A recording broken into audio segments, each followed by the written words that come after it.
Sua Eminência Dom Virgílio Cardeal do Carmo da Silva SDB sente contente o arte marciais Sira, mas que ocorre mas contribuímos para a Igreja Católica Timor-Leste.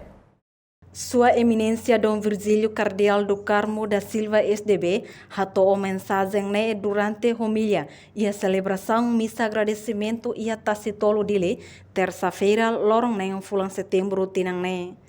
Sua Eminência Dom Virgílio Cardeal do Carmo da Silva SDB, Arcebispo Metropolitano de Dili Haktuir, mas que fulang hirak nelarang, e acontecimento desastre no problemas oi nebe sai parte husi membro grupo arte marciais balong. Mas be ia parte selo, grupo arte marciais nemos contribui ba Igreja Católica li husi atividades de segurança ba celebração missa ia município Sira, tanto ia cidade dele. Ulang hiras ipusne particularmente acompanha e média não haremos numa ilha paróquia se harei